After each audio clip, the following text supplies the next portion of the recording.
with this news. Earlier this morning, NBC News Chairman Andy Lack sent the following note to our organization concerning Matt Lauer. On Monday night, we received a detailed complaint from a colleague about inappropriate sexual behavior in the workplace by Matt Lauer. It represented, after serious review, a clear violation of our company's standards. As a result, we have decided to terminate his employment.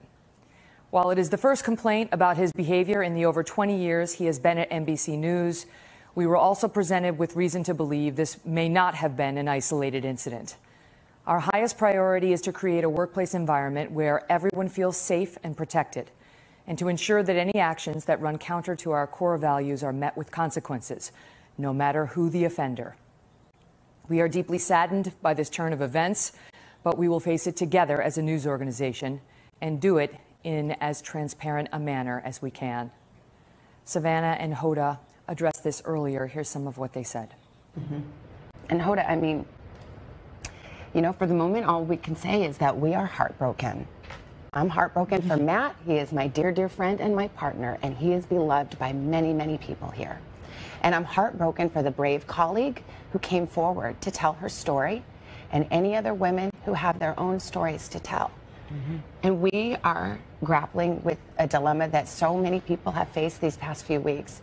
How do you reconcile your love for someone with the revelation that they have behaved badly? And I don't know the answer to that. This is a very tough morning for both of us. I've known Matt for 15 years, and I've loved him as a friend and as a colleague. And again, just like you were saying, Savannah, it's hard to reconcile what we are hearing with the man who we know, who walks in this building every single day. We were both woken up with the news kind of pre-dawn, and we're trying to process it and trying to make sense of it, and it'll take some time for that. This one does hit close to home. I, too, have known Matt for a long time, and he has been a friend and kind and supportive to me in my transition to NBC News. And I see the anguish on my colleagues' faces. But when this happens, what we don't see is the pain on the faces of those who found the courage to come forward. And it is a terrifying thing to do. We don't see the career opportunities women lose because of sexual harassment, or the intense stress it causes a woman dealing with it when she comes to work each day. I am thinking of those women this morning and hoping they are okay. The days to come will not be easy. We are in the middle of a sea change in this country, an empowerment revolution in which women who for years have felt they had no choice but to simply deal with being harassed at work are now starting to picture another reality, to feel that change is within their grasp.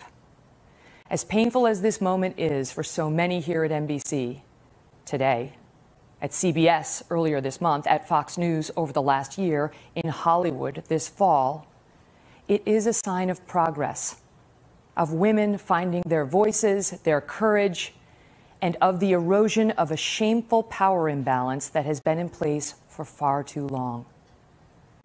A final note, I have been at another news channel where this happened, as you know. And my experience is a news organization is bigger than any one person.